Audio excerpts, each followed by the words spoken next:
Petition bagijeyo omanye ebyobufuzi mu Uganda bikyuka akalimi kasaawa buli kiseera wabeerawo ekipya era amasimu agakubirwa nze ti mirundi petition yammwe lwaki mugijeyo yes petition ejiddwayo eya National Unity Platform mu kooti ekintu by the way bulijjo kyensiiba nkola ki njogerako nembagamba nti kooti za Uganda n'abalamuzi baazo tetubayinaamu bwesige ebyobufuzi mu Uganda bikyuka akalimi kasaawa.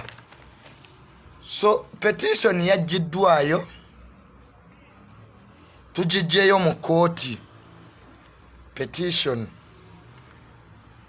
naye nga ntandika live y'olwaleero nsooka okujjukiriza tenamba yange eri enkadde tukyaliko eriko eri 070 96415 070 9640 151.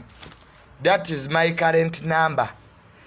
Nebaza omwami aliyoyo mu London yankubidde jjo n'abaako dola zankasukirayo abantu b'ebweru mwebale tetuli eno ku ground emirimu tukola ki tukola petition ya National Unity Platform ejiddwayo ekintu bulijjo kye tubagamba nti kooti za Uganda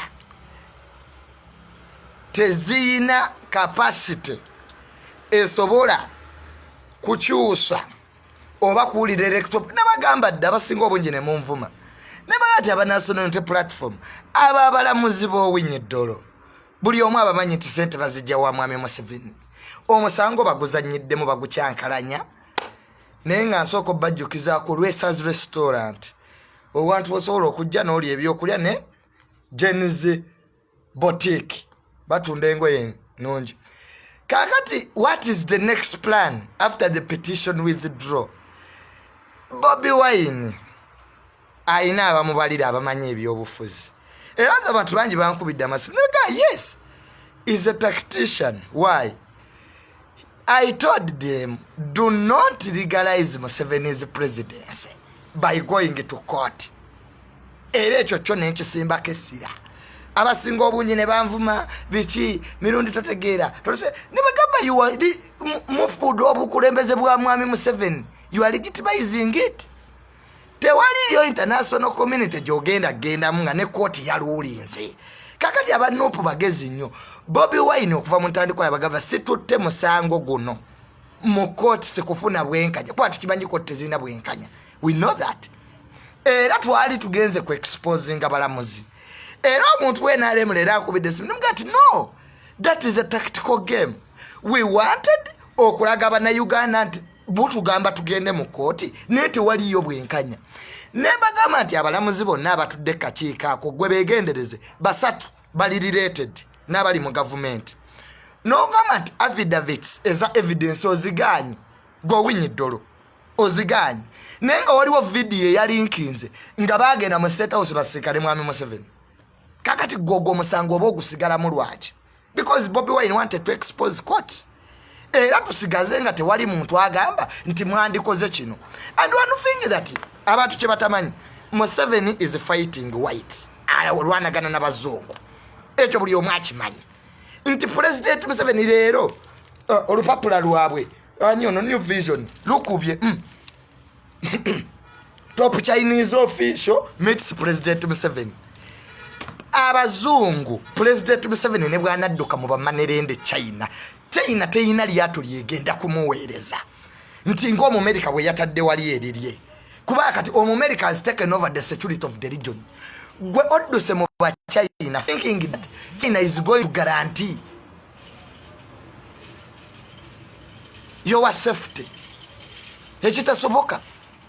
President Museveni mukutte sente tebagenda zimuwanga takyusiza kati ekiriwo si kyakukyusa kyakuva ku bukulembeze era ze ngamba abenaalemu abasinga President Museveni ayinza n'obutabayira America yetadde wali eryato lyo even if you run to China to the money lenders government ogirwanire ku money lenders e China tekigenda kuyamba government yen and America bringing its warship it doesn't even stop on security even the judges muzanyira misango bajja kutera mu try after 10 years nga tulinya mu America kubanga abali mu government babye nnyo bugagga ne babutwala mu America kakati nze nkimanyi nti Bobi Wine ne bw'ateekawo nnyo mbeera 62 doctors UN ebaagala badokita nkaga mu babiri okutta abantu malwaliro nga batwala organs 62 the list was published in red paper ovudaawo ngomaze okufuna badokita abo abatta abantu malwaliro omupakistani baamukwata eyali wano ng'adiringiramu ebyo kakati AU yo ono yamukutte eddaaka lippo talina ssente leero adduka mu bamanerende China of what importance is China oyingiza tanka kubanga yo kati kyayagala President Museveni General Museveni is to hype special force high command kubanga bamaze okutegera nti nemmaje mwennyini mulimu ekyo bijja kuba America webesuula eggwanga teyita mu bantu no eyita mu maje gennyini mubaamu specialized regiment kakati yo onayagala kukwata special force agibeefing up agiwe security era amale zonna bw'ozitunulira special force n'abeewaabwe when a leader grows old he becomes inward looking era abeewaabwe be bakola ki be baliwo kakati nze nkimanyi nti you should deter from China and North Korea Uganda babadde bagala jizimbira in fact ebadde etuse ndoozo bana ku grade C eyagala nuclear gundi a technology aba North Korea babadde wano babazimbira ebintu America yekimanyi nti okuba ezo military installations it is just tekitwala na dakiika President Museveni ne bwanadduka mu bamanirenda kati ono gwe yaleese mbu participant President Museveni receiving Chungu Jongo Yang a member of the political bureau of the Communist Party of China. Members, we are not going to run a country on money lenders from China. The AU is telling you one thing, give out power. Nekugamba nti Biden yomu Catholic tasobola kulekako President Museveni. Joseph Biden alina n'erinnya lyange Joseph ate ng'okuba Robert. Kakati n'olwekyo we all know that Uganda must deter from North Korea. Ebyetanka ze mwayingiza muziyisa ne wa Magufuli Tanzania kweka ezimu zite Burundi the Americans to wipe out that it is just a second. So n'olwekyo ze nkimanyi AU ebeba sibye sente bajja kudduka mu bamanende China but China will not guarantee your presidency because yali erwanirire eno North Korea bagigobe Namibia recently ngere yagala kuzimba because North Korea bagiteka kembago kati enonya seros mu Africa weyinzo kuteeka ebyokulwanisa byaye ebitunde mangu. That's why North Korea America je bagale ve mu Uganda. You should deter from North Korea. America je bakimye era President Museveni ne bwana aleta tanka daleta mbugana majega Uganda gasobola okulwanisa America air superiority ku America ye wamba bwengula ne kuba military installations kasitaba kuba nakasongola amasasi je gava ngodda ku level y'abantu atoka kuba ne gagwamu obona agakolera kasitaba kuba eno mechanized ye masaka infantry tanka jeziri ngowedde. So the security of the region is fundamental to this government. Nabino byonna byadduka munze namulabye President Museveni atidde abazungu bamugamba twagala ove ku bukulembeze kakati Bobi Wine okujjayo omusango it is a tactician mu byobufuzi tukira fe bannabyabufuzi tugabanengebwa principle satu esooka 49 laws of power oli Bobi Wine kati zaaliko. 1 if you see your enemy has infiltrated all institutions come back to the people. Omusanga agulekedde bantu kye twamugamba mu ntandikwa nti gwe tuwetaga kulekana nabo Owiny Dollo abasente za government omusango guzze mu bantu omulamuzi bamukwateko wivwe muveemu. Yes omusango Bobi Wine agutulekedde abantu tulabe ku balani the judges nebyo ebyokusala nga bali ku masimu. So Bobi Wine it is good as withdrawn the petition because the courts were infiltrated by the dictator. Abo bonna abali nabagamba balamuzi ba Uganda tebasoma constitutionalism, tebali grounded mu constitutionalism. Ne kugamba nti omulamuzi Odochi ye consultant mu South African countries ba mu consultinga Kanyehamba was taken in Kenya okubayamba kokola constitutionalism. In fact beba balamuzi ababiri betubadde nabo mu constitutionalism. Neka kati Owiny Dollo is grounded in criminality. Amanyija akusala nkoko na jakusala ani yabbye ekibanja in criminality. The moment I saw Makerere Road Dawn is not coming this time. Netegera to musango baguvuluze. I told you, in law, we get justice without technicalities. Bobi Wine omukuto omugalidde wuwe. Ennaku 15 ziweddeko. How do you expect this money to get a substantial effect? Because substantial effect means in law. Obululu bwonna bwe bakubye mu Uganda ino bukunganya bw'obujja ko mu 7 bitundu 5 50.1. It is not easy in 15 days. Wano mbabazi bamuleka unale bombabazi ku musango gwa 2026 na filing obujulizi bwenga ne sawa ziyiseeko. So the courts were quite unfair. Honorable Segona na ayeleta evidence yali yesebi ne babigana. Omusajja alese affidavits. Abasigning affidavits drone bekwata. Kati who is going to witness in court when the people in prison? Now ekitunule mu kirabe. So the judiciary and the state, you have embarked on a self-destruction mission. What Bobi Wine has done is to put the case back to the people. Era Bobi Wine mugezi. The moment the whites have come into Ugandan politics, gwedda mu bantu bano baweddedda President Museveni alinga Torobati yatiiti byamaje nakwata special force nga bwogira bakati we bagitiiti bya bajongera ebyokulwanisa zonna institution kati yezina mu mikono gyayo ne yeewo obuyinza bwonna but Sergeant Do yamutta. Sergeant Do yali mu special force nenga abakowakowadda kakati buno obukulembeze bwa president yaddukire China mu bamanerenda kubanga North Korea yagala muzimbira nuclear. You see, Mutamanchiri mu Uganda, the Americans know where the nuclear facility was going to be built. The Americans know this. Where the nuclear facility, they cannot allow you in the region to have nuclear power. It can't happen. Ejokubi, era ne president Konge yingira East African community. iPhone ebya masimu gano getogera bu chip buva wali Kongo. Yovanga president Yerusi President Museveni Gundi General Museveni ali mutufu. Na ati ate UN yekuma Kongo kuyingira East African community. Nga interest ziri ye Kongo because bwo kwata Kongo nogikwata nogiza mu East African community. Uganda egenda kuleta aba China, egenda kuleta abalase, egenda kuleta aba North Korea. America chetayinza kukkiriza. Congo must not enter the East African community. Era amajega Uganda tegakkirizibwayo. Wano twe kuba ne Rwanda ekisangane. Rwanda yate yo nedda ye Kongo inabye ekola yo esimayo waliwo mineral n'amayinja agazimba enguudo zaabwe. So Museveni is caught up by the international community. That is the truth.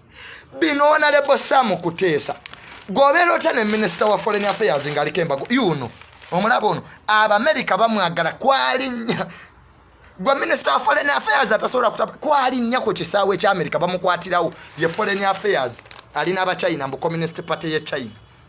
They think buno akabaka baban you have Honorable Sam Kuteesa who has embargoes around. Yawero means ono we China. Man, you see, Uganda is not a communist country. Eranza of America nabalabyenga bazze. Omusajja we are here to protect the security of the region. Omanya America nge nakuba omukulembeze mute mumanyi. Gaddafi yatuka mu nnaku z'esemba ngabo laba President Museveni bwali mu nnaku z'esembayo.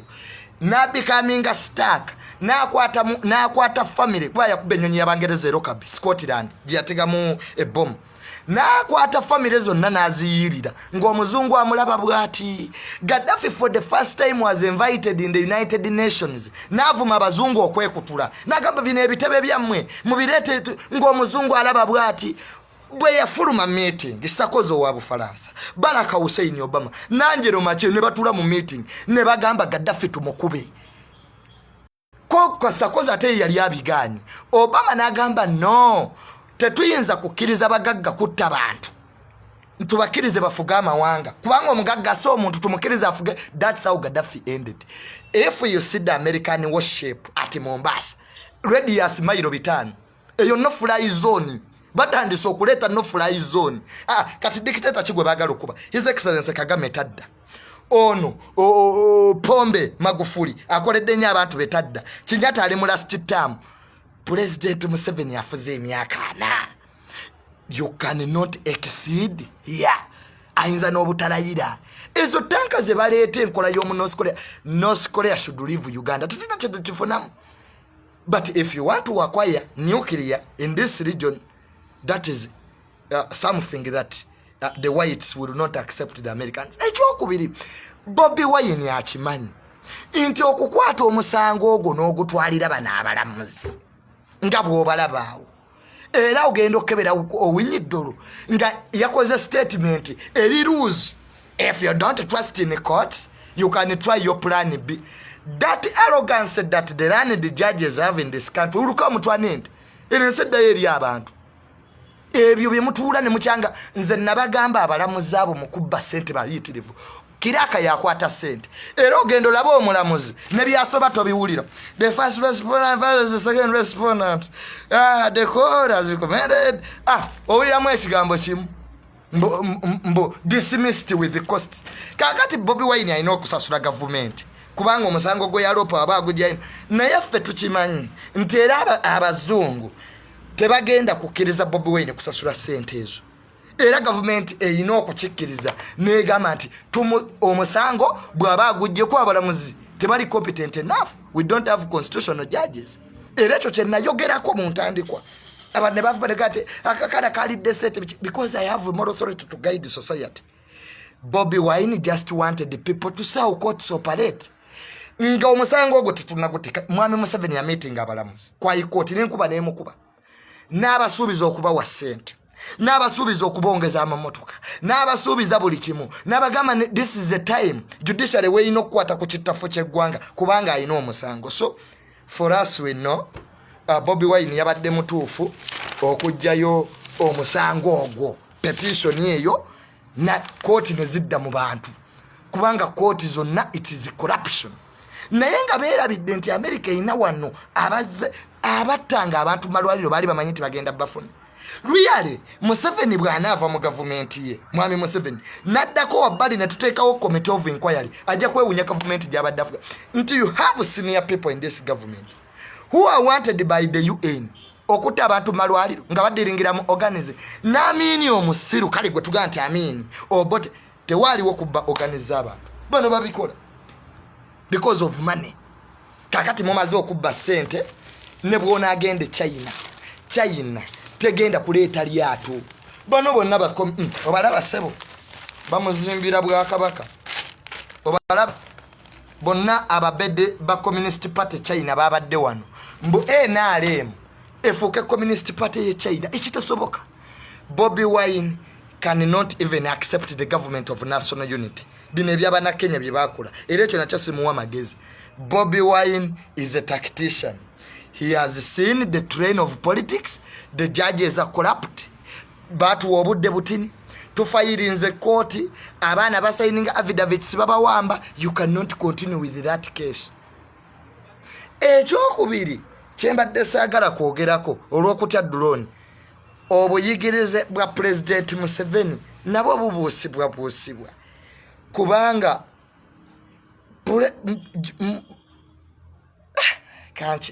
naye ekyo kinaaba kyalulala. I will analyze that next time.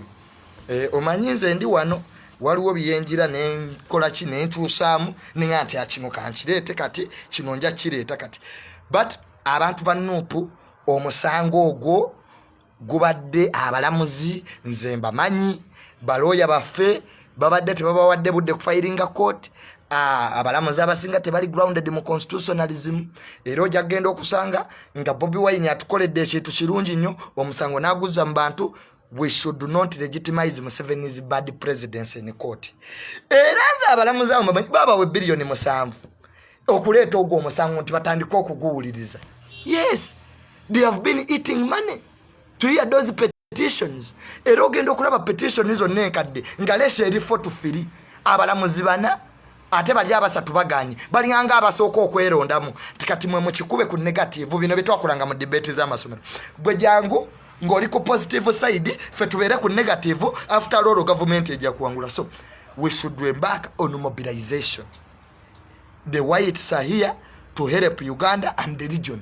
Nti omukulembeze yeremezzaako emyaka President Museveni ne bwagamba olwaliro nti Christmas ya 25 December era abantu tuddeyo kalenda zaffe government eruzinze trust mu bantu eba tekyalina kyesobola kukola kakati gwe bweweteeka ku North Korea oyingidde politics wa North Korea fe tujja kubeera wano ng'emizinga military installation ziba zikuba after all emirimu gibadde gy'abaana bamu inzo olaba taata wange akoledde government n'abasajja bwe tebayinza kutukiinako nti tamale engeri gijja jangu tulabe abasajja bali abokka nedda ke tubakube tubakuba kulya mwekka mulya mwekka temutuwa ssente zammwe obudde bwammwe buweddeyo omuzungu kajja abatwale tewali muntu gwe mugenda kugula wano ebyo byonna bye mugenda mugenda kutta abantu tewali muntu mujja kuttayo omuntu ogu babakola ekyesudan. I want to tell you ebyo byokuwamba abantu ebyo byemukola nti president naye nakkiriza nti mu ggwanga lyafuga alina ekibinja ekiwamba abantu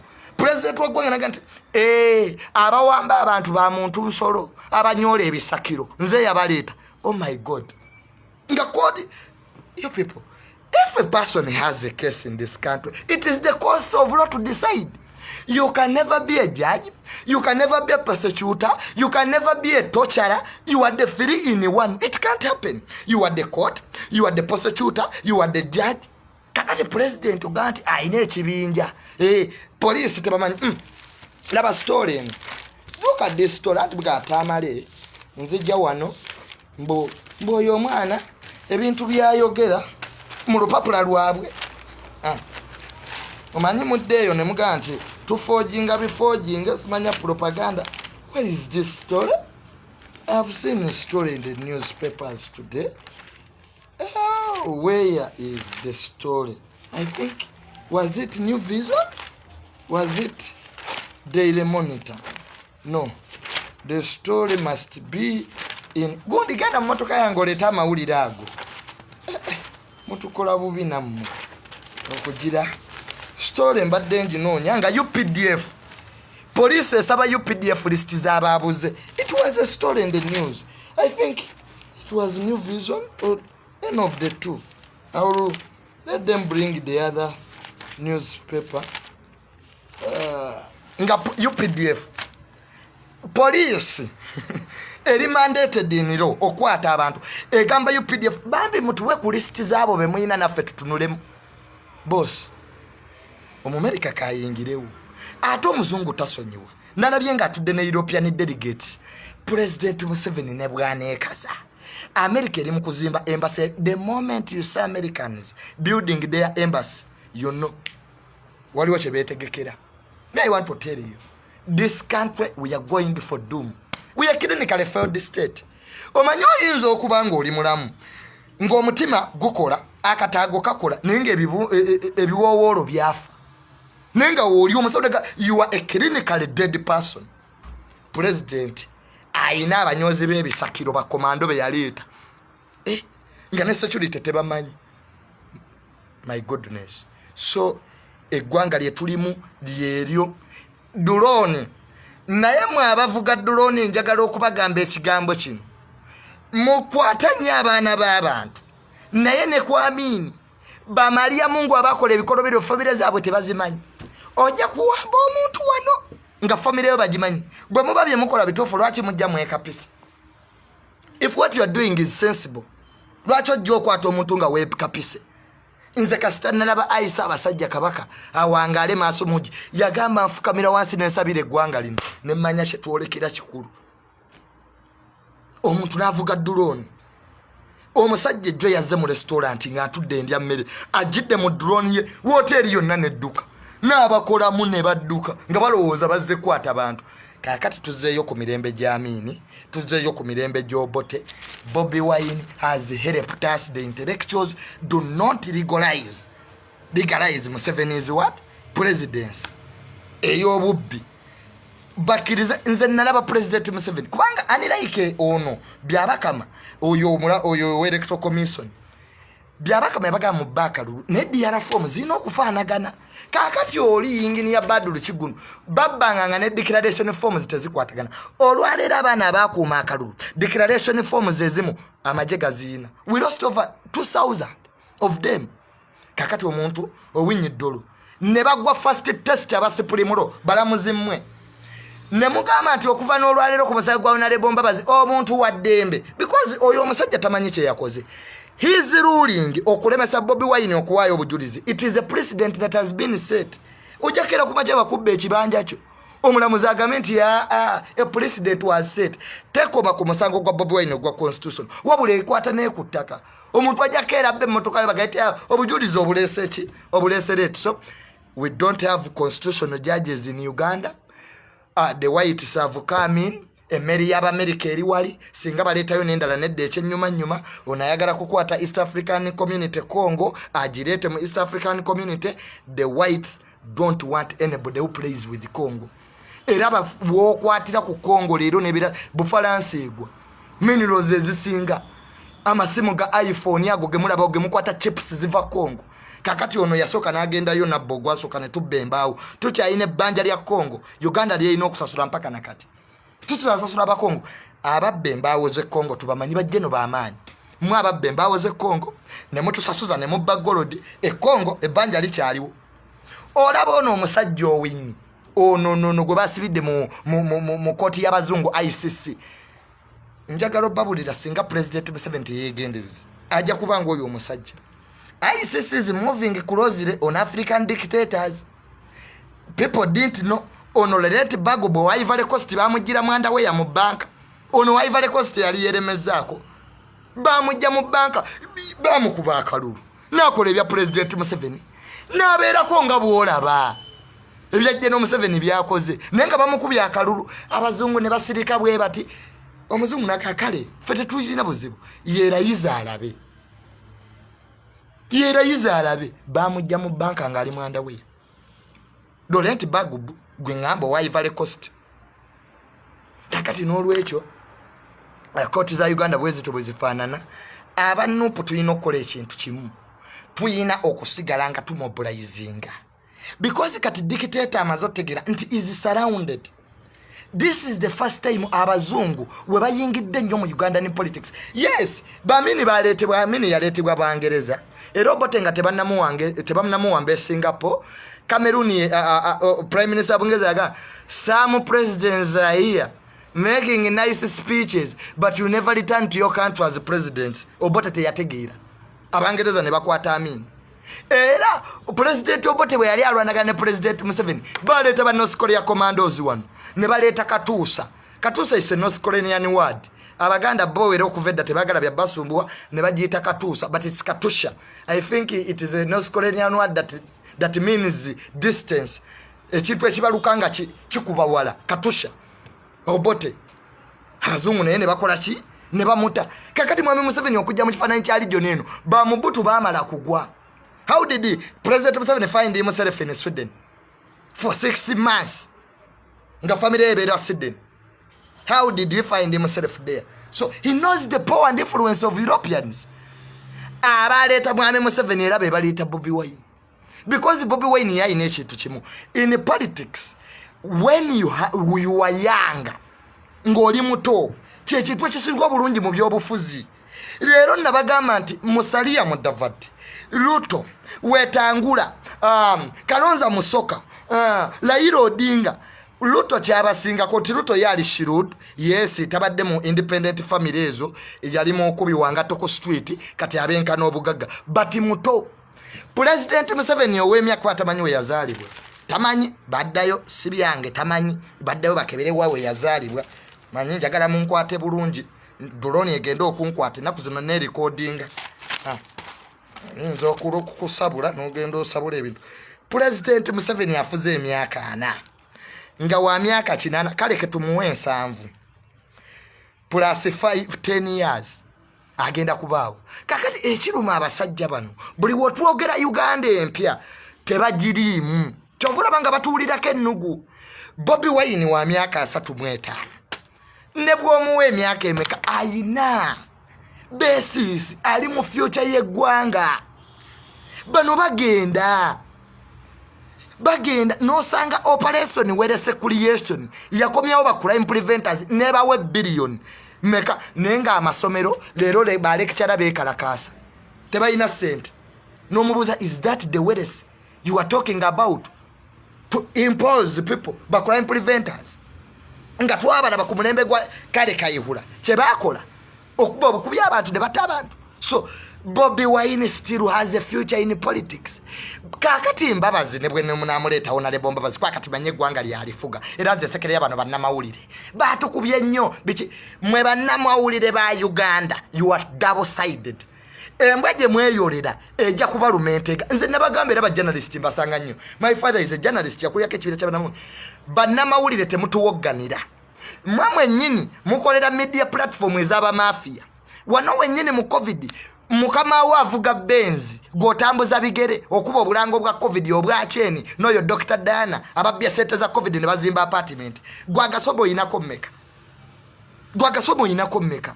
Nene ulaba munnamawulire akutte ali mu kusoma ebyekibbi. The supplementary budget that was passed by the Minister of omusajja nakubira billboard eya billion wano mu COVID. Nawe munnamawulire n'okikiriza temutulekanira. Bannamawulire temutuwogganira.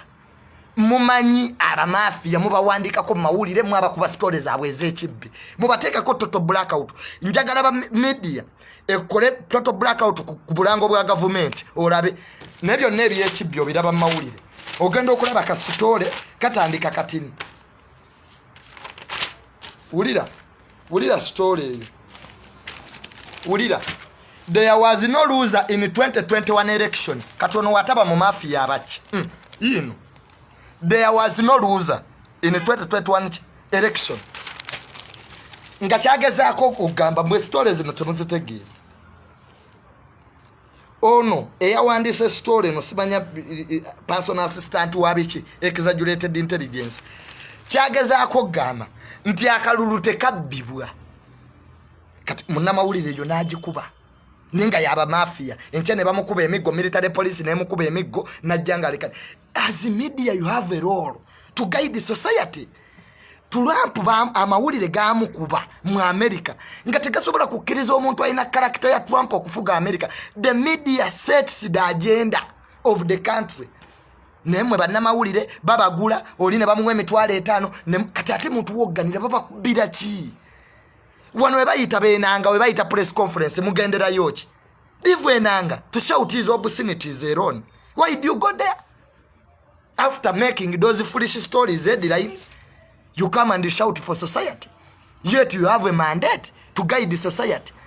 Bannamawulire ba Uganda mulinga bayimbi. Abayimbi obasange wajje no sale basabiriza. Tebayina bukulembeze olaba n'abasamize bayina obukulembeze. Two institutions zireetize eggwanga lino. One is the media. Era munnamawulire wa Uganda ndaba mwekube mu bifuba. Muddeyo ku journalism eyaba kitaffe gye basoma. Muddeyo ku journalism eyaba muwonge. Muddeyo ku gali amawulire eyaba Angel Gabriel, because Angel Gabriel is the first journalist. So media bannamawulire nabalabye nga mulekana naye nga mmwe mwennyini mulya ne ba dictator. Bebe kuru muganda wange nkutumiddeko nnyo. Njagala okubira abantu listi y'abannamawulire abali asete za President Museveni buli lunaku gye bali bano bahandulu mwenda ne bajja ne bateeka bisitole mu mawulire kakati ate we babakuba ne bajja mu media nga batandika okuleekaana. Ba minister ababya sete z'omuwomusote mubawandikako. It took the Americans UN okujja wano okwata abatta abantu malwaliro nenga media byonna ebimanyi esirisi. So the media and the musicians, those are failed institutions. Ebungereza babadde balese eddagala lya COVID bayise babayimbi babagezese nekati wano muyimbi kigoyinza okuleeta bonna bagwa babeera mu kusabiriza. Kakati n'aba amawulire nammwe mulina okwekuba mu kifuba muddeyo muwandiika amawulire amatuufu. Daily Nation Kenya lwe tupapula lusinga okutunda naye omusajja akukubira story nga tamanyi nti oba ono president oba kiso de ebya petition mbikomezaawo. We should go back to mobilization. The greatest problem in this country, we lack mobilizers. Ekyo kyonsigala nkyogera. The plan after this petition is to go back to mobilization. Ono alwane n'abazungu be because EU buli kimu ekimanyi European Union. President Museveni sente azijja mu Commonwealth, sente azijja mu bazungu. Absence of the whites, Uganda is a third state. Tuli bankusiiri. GDP bakizungu bakimanyi. Abagagga wano tebawa misolo. Ebintu byakuba masimu. Ono wayiwala ekateeshu bayafirizanga Uganda billion namba. Olwaleero sente yazikutte ali mu parliament agenze kulya ndala. Nenga yuwala etebagikoze eki. Tebagikiri yalinze. Ne twaga mulete digital stamp. Ebintu bya government byonna bikubyeko digital stamp. Ekyo kyakomaawo. Kwabo oleta digital stamp ababbi obakola ki? Public exonerating. Tusinkane ku Lwokusatu.